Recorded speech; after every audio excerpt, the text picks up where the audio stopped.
حقیقت پلس کے معزز دوستو السلام علیکم۔ عبدالشکور قادیانی عرف چشمے والا پبلشر ہے جو قادیانیوں کی کتابوں کے ساتھ ساتھ انبیاء کرام علیہ السلام کے خلاف توہین آمیز کتابیں چھاپتا تھا۔ 2 دسمبر 2015 عیسوی کو گرفتار کیا گیا اور 5 سال قید بامشقت 6 لاکھ روپے جرمانہ سزا سنائی گئی۔ تقریباً 3.25 سال بعد رہا کر دیا گیا۔ 17 جولائی 2019 تقریباً شام 4 بجے یعنی آج سے 1 دن پہلے امریکہ کے صدر ڈونلڈ ٹرمپ امریکہ میں رہنے والے تمام مذہبی رہنماؤں سے ملاقات کرتا ہے۔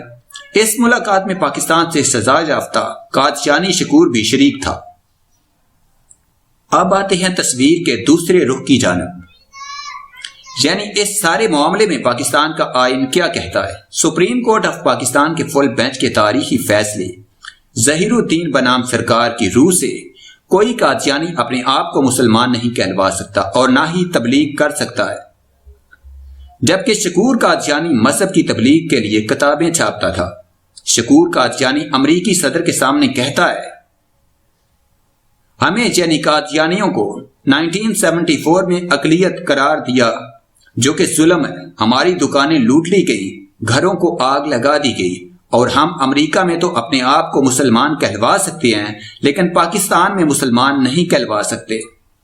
وزیر اعظم Pakistan army chief general Qamar Javed Bajwa chief justice سے یہ کہنا چاہوں گا، ہم سب آئین پاکستان پر یقین رکھتے ہیں۔ ہمارے ختم نبوت کانفرنس کروانے جہاں تک کہ ختم نبوت کا بینرز تک لگانے سے قانون حرکت میں آ جاتا ہے۔ ایک قادیانی امریکی صدر کے سامنے پاکستان کی برائیاں اور آئین پاکستان کی دھجیاں اڑاتا نظر آتا ہے۔ اس غدار کی شہریت ختم کر کے کب ملک بدر کیا جائے گا؟ مزید ڈسکس کرنے سے پہلے آپ سے گزارش ہے چینل کو سبسکرائب کر کے بیل کے نشان کو دبا دیجئے اور اس ویڈیو کو لائک ضرور کیجئے۔ یہ کوئی پہلی بار نہیں ہوا کسی قادیانی نے اپنے انگریز آقاؤں سے مدد کی درخواست کی ہو۔ عبدالشکور چشمے والا مرزائی نے وہی کیا جو اس کے اسلاف اور قذاب دجال پیشوا نے اسے کرنا سکھایا تھا۔ جی ہاں، مرزا قادیانی نے اپنی تحریروں میں اسلام پر جو نقد زنی کی، اس میں سب سے زیادہ جھلک انگریز کی وفاداری کی نظر آئے گی۔ کبھی انگریزی سلطنت کو رحمت برکت سے تعبیر کیا، کبھی کہا کہ یہ پھلدار درخت کی طرح ہیں، کبھی سلطنت انگریزیہ کو جامع راحت سمجھ کر پیتا رہا، کبھی اس کو روحانی جسمانی برکات کا مجموعہ گردانا۔ اس نے برے صغیر پاک و ہند کے معصوم مسلمانوں کو دھوکہ دینے کی کوشش کی کہ انگریزی سلطنت نے معاذ اللہ اسلام کو دوبارہ زندگی دی۔ اس نے اپنی 60 برس کی عمر میں پہنچ کر اپنی تحریر میں یہ اقرار کیا کہ میرے قلم اور درس میں میری 60 برس کی زندگی میں نے ہمیشہ انگریز کی اطاعت فرما برداری کی۔ پھر یہیں پر بس نہیں، آپ قادیانیوں کو اگر یہ کہیں کہ مرزا قادیانی انگریز سلطنت کی تعریف احادیث سے ثابت کرنے کا قائل تھا تو چپ چاپ سر تسلیم خم کرنے میں دیر نہ کریں گے۔ مرزا قادیانی کی تحریروں میں یہ بات سینکڑوں بار ثابت کی جا سکتی ہے کہ مرزا قادیانی کی رگوں میں انگریزی خون دوڑ رہا تھا۔ وہ کہا کرتا تھا کہ انگریز حکومت تو خدا کی پسند ہے۔ برِ صغیر پاک و ہند کے کروڑوں مسلمان انگریز سے بیزار تھے اور مرزا قادیانی اپنی تحریروں میں لکھتا تھا کہ انگریز کی مخالفت کرنے والا سخت جاہل، نادان اور نالائق ہے۔ شاعر اسلامی اور انبیاء کرام کی گستاخی کرنا اس کی دجال کی تحریروں میں معمول تھا۔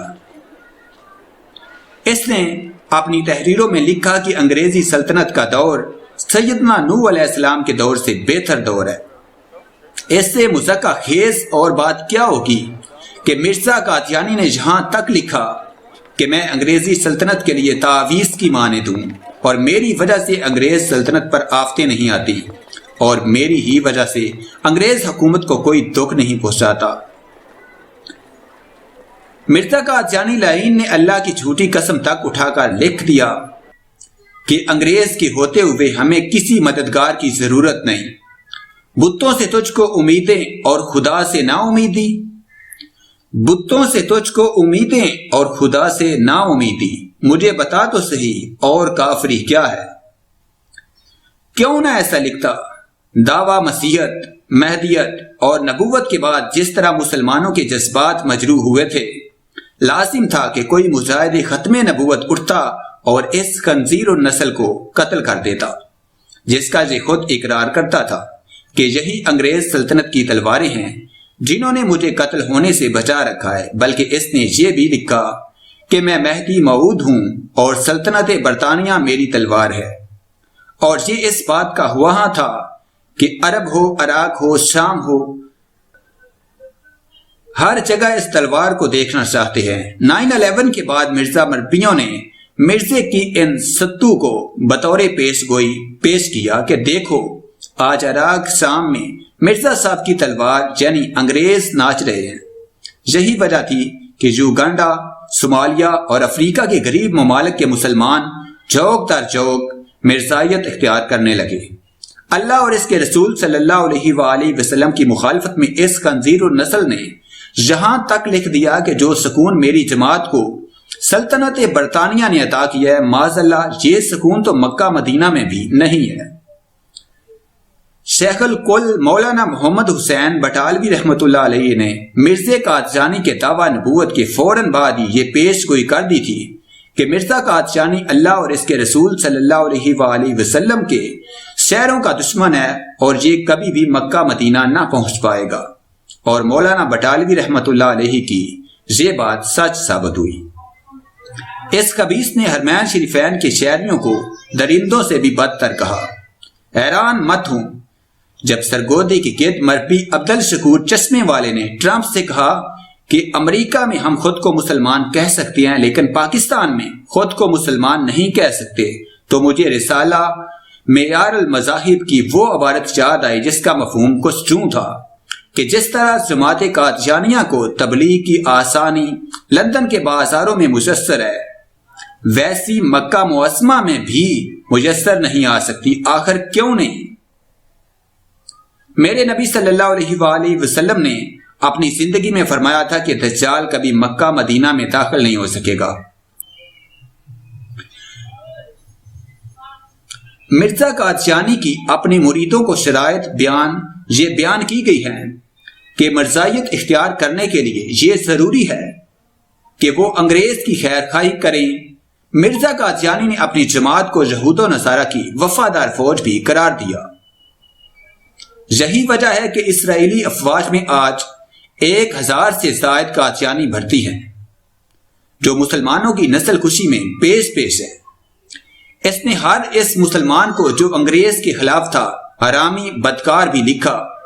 یہ مرزا قادیانی کے لیے کوئی معذوب بات نہ تھی، کیونکہ مرزا دجال نے وقت کے تمام حق پرست علماء کرام کو گندی گلیز گالیاں دی۔ تحریک آزادی میں جب مجاہدین نے انگریز کے خلاف بندوق اٹھائی تو اس نے فوراً جہاد کو غیر اسلامی قرار دیا۔ 9/11 کے بعد مرزائی مربیوں نے جرمنی اور برطانیہ میں مرزا قادیانی کا شعر لکھ کر اسٹیکر چھپوائے تاکہ انگریز کی وفاداری آج بھی حاصل کی جا سکے۔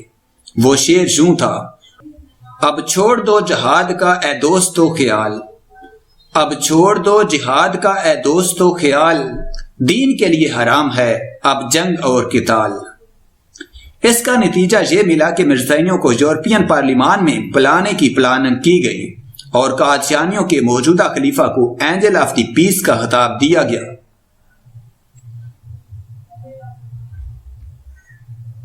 یورپین پارلیمان میں مرزا مسرور نے تقریر کرتے ہوئے کہا کہ ہماری جماعت حقیقی مسلم ہے، اسلام کی تعلیمات میں جہاد کا سرے سے کوئی تصور ہی موجود نہیں۔ اس تقریر پر یورپی پارلیمان نے قادیانیوں کی انگریز سے وفاداری کے صلے میں سالانہ 10 کروڑ یورو کی امدادی گرانٹ منظور کر لی گئی، جو آج تک مرزائیوں کو دی جا رہی ہے۔ مرزا قادیانی نے خود کو انگریز کا خود کاشتہ پودا بھی لکھا۔ آپ کو مجموعہ اشتہارات، براہین احمدیہ، تحفہ گلرویہ نیز روحانی خزائن کے تمام کی تمام 23 جلدوں میں اللہ اور اس کے رسول صلی اللہ علیہ وآلہ وسلم کی مخالفت، گستاخیاں، شاعر اسلام کی توہین مل جائے گی۔ مسئلہ صرف یہ ہے کہ مرزا شکورے اور مسرورے کے بیانات سے صاف واضح ہے کہ مرزائی انگریز کی وفاداری کر کے اسلام کے اصل چہرے کو مسح کرنا چاہتے ہیں۔ پاکستان کے آئین کو بدل کر پاکستان میں اپنی شناخت بطور مسلمان کے بحال کرنا چاہتے ہیں۔ اس وجہ سے موجودہ حالات کے تناظر میں قادیانیوں نے اپنی کوششیں تیز کر دی ہیں۔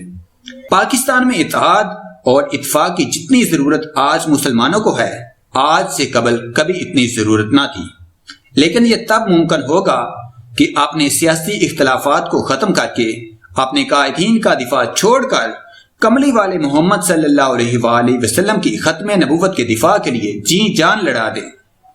اللہ ہمیں تحفظ ختم نبوت کی خادمین میں شمار فرمائے۔